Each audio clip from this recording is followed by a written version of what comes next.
All right, guys, what's up, everyone? Welcome back to the Seal Film Club. Today, we're going to be talking about my most anticipated TV show of this year, and that is The Last of Us Season 2. I never played the video game, so don't know anything about what happens, in any of the video games. So, what I am, reviewing is what I've seen in the shows. I stayed away from spoilers. This is a spoiler review based off just the show, not the video game. So guys, don't spoil things that people have not seen the video games. I'm asking you guys if you guys do put that underneath. Just make sure you guys maybe put a spoiler on top, and let's try to avoid spoilers for people that have not watched the video games. Guys, this show did not fail once again. It's right from the start. You start off with the Fireflies, showing their kind of little crosses with the dog tags. If you guys saw right away when it starts, you start a new character of Abby that's introduced in the show. I know she is part of the video games. I'm not that not that naive from the video games, but she is part of the video games. And pretty much they show her and another group of younger Fireflies that are pretty much gonna seek revenge on Joel. If you guys remember the last season, Joel pretty much went John Wick on a bunch of the Fireflies in the hospital, and pretty much took Ellie out of there. And these people do want revenge on Joel, and there's also a good way to look at show from different perspective of the Fireflies, not just Joel and Ellie. The Fireflies, are they in the wrong and they're in the right? To according to them, Joel is a monster. In their eyes, if you were put in their shoes, I think you would look at it that way as well. And it's all perspective, different perspective, and that's what I like about this show. You look at a different perspective of people, how they look at scenarios and stuff like that. The Fireflies do want revenge on Joel, and they make that clear right from the beginning. And you can just see right away that they are in a hunt for Joel. They're a little bit behind, and then you just from there you jump start to 5 years later. Pretty much, they show Joel, Ellie, pretty much having a bad relationship. He pretty much swore to her about, they actually they don't specify exactly why she's rebellion being rebellious against her besides her being a teenager. But I think I'm almost 100% positive that he Joel, that Ellie finds out that Joel, what's it called, lied to her about the whole cure situation, pretty much saying that the cure was impossible, and he swore to her, and to her swears a swear, and she probably feels betrayed, and they're trying to work their relationship based off that lie. And that whole dynamic of her being a teenager. I think she's 19. And her trying to figure out herself, and then with Joel and stuff like that. Then you see Joel going to therapy. And that is with the character of Catherine O'Harris, and pretty much goes to therapy with her. She's out here drinking. She's going through her trauma. Then we find out that Joel killed her husband about exactly a year ago, because he shows up to her house of therapy, and pretty much he goes in there to start learning all this stuff about Ellie, and she kind of figures out like, hey, you're lying to me about something. And he pretty much he asks, did you hurt her? And he's like, did you like touch her, hurt her, anything like that? He goes, no. And he goes, I saved her. And pretty much we all know what happened from the last season. He pretty much saved her from her pretty much getting dissected and stuff like that. Dissected, but they were supposed to go into her brain and stuff like that. And he took that choice away from Ellie, but he doesn't want to admit that to the therapist. I think he's just kind of going there trying to cope, but not being fully 100% honest. And the therapist sees through his BS pretty much, and tells him, look, I'm gonna be honest with you. I hate you for killing my husband. It's my first birthday without him, so be honest with me. And that's when he tells you, hey, I just saved her, and pretty much leaves. I think he was crying, pretty much leaves, and he's trying to deal with that relationship with her and Ellie, with him and Ellie.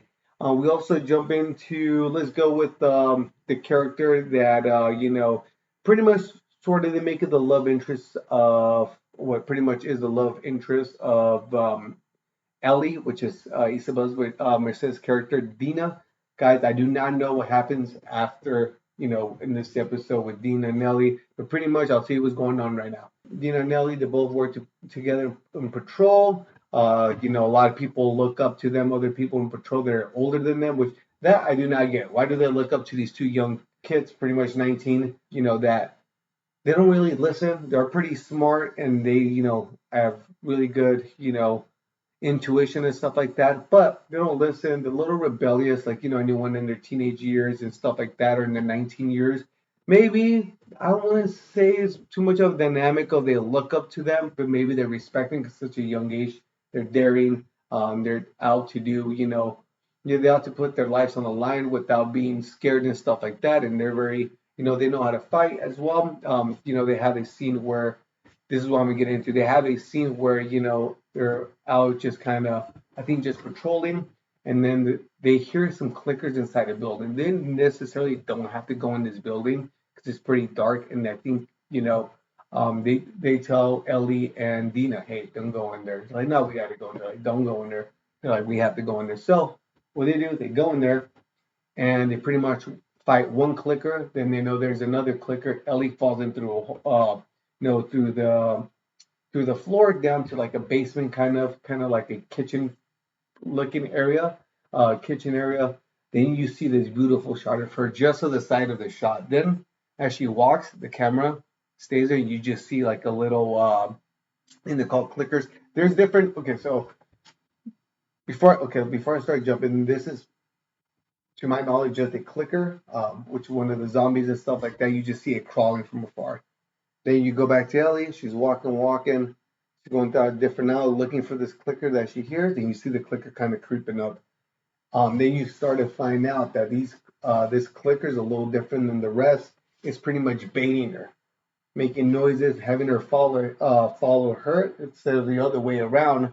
Is they pretty much they start following her. She ends up where she thinks the clicker is at, and then the clicker is actually like underneath what's inside of a fridge is like underneath, like let's say a table. Then it comes out. Then the clicker gets on top of her. Then it bites her in the stomach. She ends up pretty much, fighting the clicker off, kills the clicker, and Isabel Merced's character shows up, and pretty much at that point, Isabel Merced's character doesn't notice the bite mark. They get out of there. Seen later, she shows up to the house. I mean, to her house where she's actually living in the garage. She pretty much has a bite mark and grabs a knife and is cutting through the bite mark. To I think just trying to make it not look like a bite mark, and it's covered with alcohol. That way you don't feel it and stuff like that, so it doesn't get infected. And then you jump into it's New Year's Eve. They're supposed to have like a little party at a church, but everyone's drinking, having fun, dancing. Isabel Mrs. character Dina is pretty drunk. Ellie, she seems like she's drinking, but not too crazy. The guy that's in charge of the patrol of their little group, he pretty much tells her, he's actually the love interest of Dina, but they're on and off all the time. This guy, he is in a video game, and he is pretty much on and off with Dina, and then you get into Ellie. She's talking to Dina's character, grabs her hands, puts it on her hips. They start dancing, and then they eventually kiss. Dina tells me pretty much is like, all these guys are staring at you. She's like, oh well, why? I'm not expecting no one. And she's like, yeah, well they should better be. And then kisses her. Well, at that point in my head, I'm just like, is she just kind of like doing this because she's drunk and she's in her field and they do really like each other as friends. I know you can tell that. So, well, Ellie likes her more than just friends, of course, but you don't really get that exact vibe, at least as of yet. In my perception, that she doesn't like more than just a friend for now. But you don't know. Hopefully that she doesn't just ends up falling for her and kind of leaves her on an accident and breaks her heart at the end, because then I feel like Ellie's gonna be an emotional wreck, to be honest. But that's one thing that I observed. I was like, I'm not too sure if she really is into Ellie. If not, was a dynamic here. Maybe she's just drunk, feeling herself, and she just pretty much made out with her and stuff like that. Then you get to the scene where one of the guys inside this the church was like, guys, not here. This is a family event, and she's like, okay, we'll stop or whatever, something along those lines. And then he goes, yeah, this is a God's church, you dykes. And that's when shit hits the fan right there. Boom.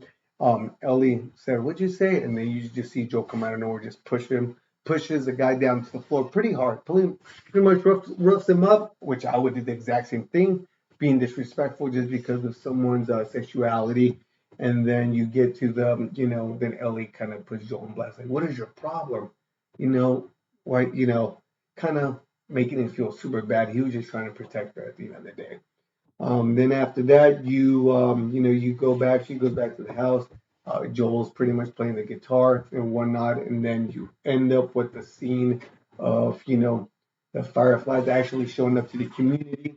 I don't know what's gonna happen after that. At least I don't know based off the video games. I've never played the video games, but it seems like things are about to get wild. They're out for revenge for Joel, and they want to kill him slowly. Um, yeah, guys, I'm pretty excited for what's going to happen next. A little scared for Joel, if I'm being 100% honest. Also, guys, what's up with their tattoo? Did she make herself kind of old school prison style with the knife and threw some ink over it? Or did, Joel do it? I think she did it herself. Kind of, when you get a tattoo to rebel against your parents. I think that's what's going on with the tattoo. Guys, yeah, that is my review for season 2, episode 1. Once again, it was, for me, it was a home run. Kind of said, I like how it started, and I like how it ended. And yeah, there's a lot of dynamics going on. A lot of people are mad at Joel and stuff like that, which you do kind of feel bad for him, to be honest, because I don't know, he just wants to protect, you know, um, Ellie, but at the end of the day, is that the right thing to do?